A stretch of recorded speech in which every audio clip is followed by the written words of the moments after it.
अभी ये जो राम मंदिर का प्रसंग लेकर के हिंदू समाज में जागरण हुआ है, संघ किस धारा में जाकर के उसका लाभ उठा सकता है? संघ को किसी बात का लाभ उठाना नहीं है। संघ जो है वो लाभ कमाने के लिए शुरू नहीं हुआ।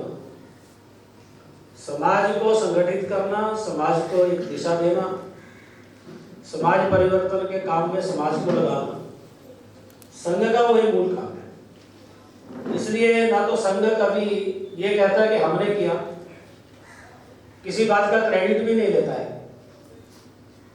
ये सब जो किया वो समाज ने किया है, हमने केवल सहयोग किया इसमें।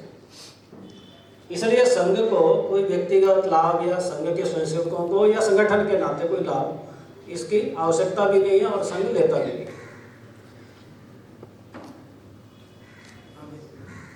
नमस्कार सर, मैं कौशल शर्मा कालिम्पोंग से बोल रहा हूँ। सर, ये जो इकोनॉमिक राइवल फोर्सेस है हमारे समाज में और हमारे स्थान में, इसको अप्रूव करने के लिए हम आरएसएस कैसे काम कर सकते हैं to build the nationalist narratives? Thank you. तो जो स्वदेशी की बात आई, तो संघ तो इसी पर आग्रह कर रहा है प्रारंभ से कि भारत में बनी हुई वस्तुओं का हम जितना उपयोग करेंगे उतना ही भारत को उसका लाभ होगा। जितना आवश्यक है उतना लेना बाहर से, उसके लिए मनाही नहीं है। टेक्नोलॉजी जो आज हमारे पास नहीं है किसी भी कारण से, तो उसको लेने में कोई नुकसान नहीं है, लेकिन उसी पर निर्भर रहना हर वक्त ये अच्छा नहीं है। ये देश को आगे ले जाने के लिए उपयुक्त नहीं है। इसलिए उसमें भी शोध जारी रहे, उस टेक्नोलॉजी को डेवलप करने के लिए हमारे जो वैज्ञानिक हैं ये प्रयत्न करते रहे। लेकिन जो छोटी छोटी बातें हैं, भाई दैनंदिन आवश्यकता जो मनुष्य की रहती है, सुबह उठने से लेकर के रात्रि सोने तक, उसमें कौन सा ऐसा बड़ा रॉकेट साइंस लगा हुआ है? साबुन तेल से लेकर के और टूथब्रश से लेकर के, ये तो हम अपने देश का उपयोग कर सकते हैं ना।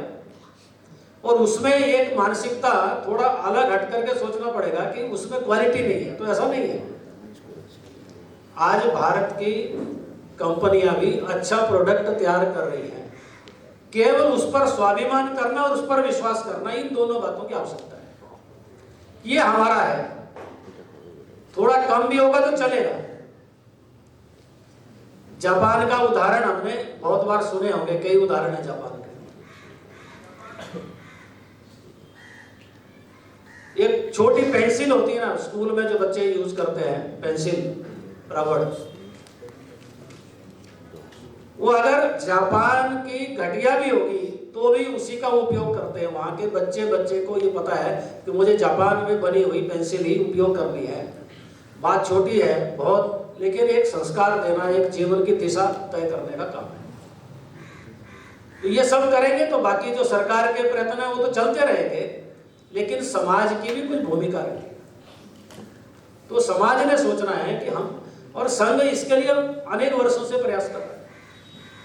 हमने जब ये पूरी दुनिया के अंदर डंकल प्रस्ताव आए, पूरा ग्लोबलाइजेशन की बात चली, उसी समय से भारतीय मजदूर संघ, किसान संघ, स्वदेशी जागरण मंच, उसी के बाद स्वदेशी जागरण मंच की स्थापना हुई। इसके लिए मैं तो उस समय कॉलेज में पढ़ता था, यानी लगभग 89-90 की बात होगी।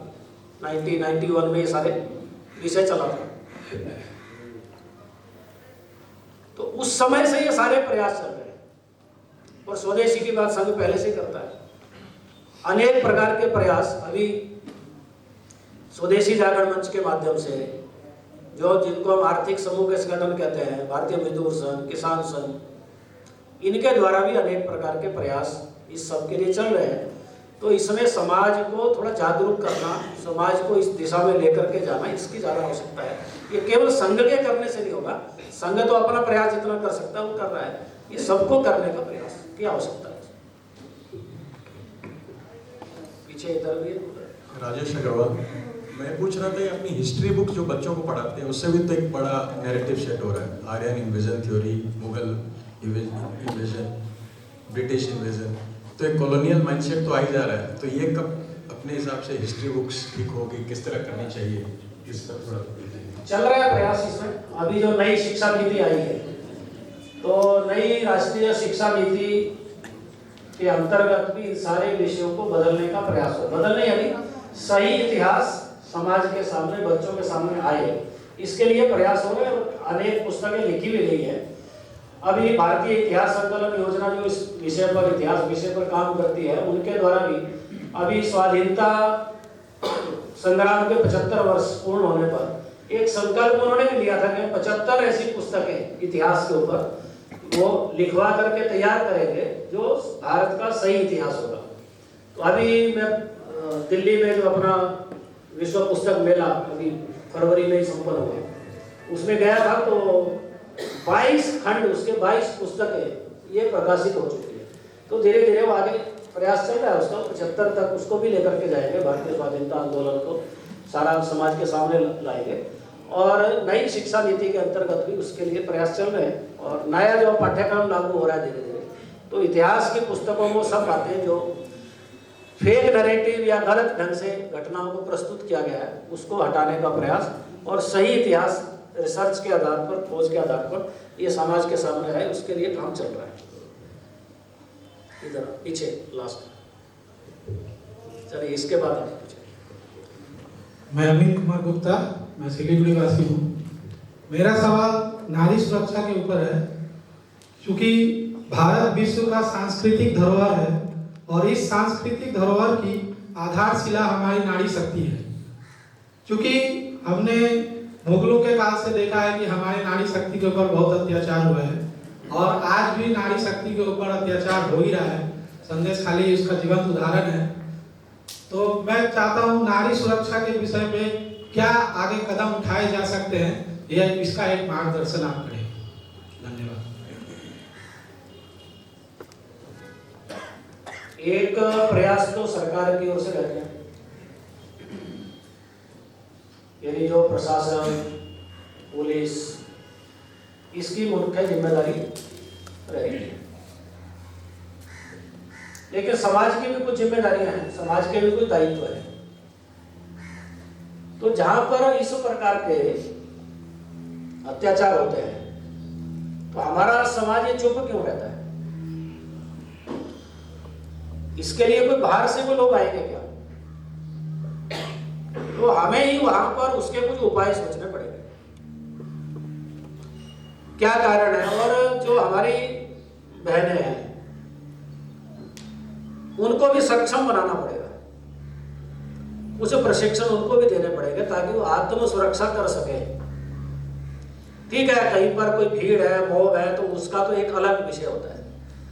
लेकिन अगर व्यक्तिगत कोई इस प्रकार के प्रयास होते हैं, तो उसका उत्तर देने की क्षमता तो उसमें भी होनी चाहिए।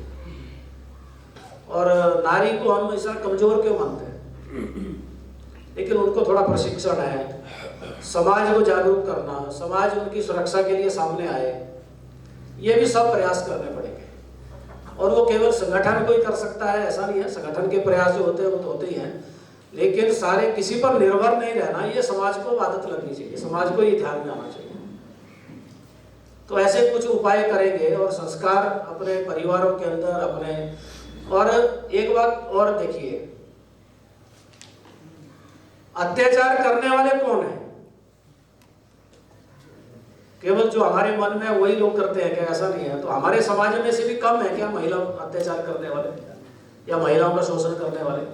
क्यों होता है? तो कहीं ना कहीं तो संस्कार की भी कमी रहती है।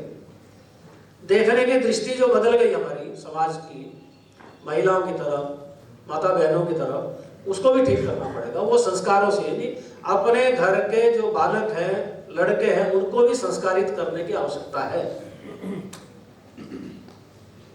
तो इसकी और थोड़ा ध्यान देना चाहिए। जो संघ अनेक वर्षों से प्रयास तो कर ही रहा है, लेकिन मैंने बार मैं कह रहा हूं कि संघ के केवल संघ के प्रयास से नहीं होता है, ये सबको ही ध्यान देने की आवश्यकता रहती है।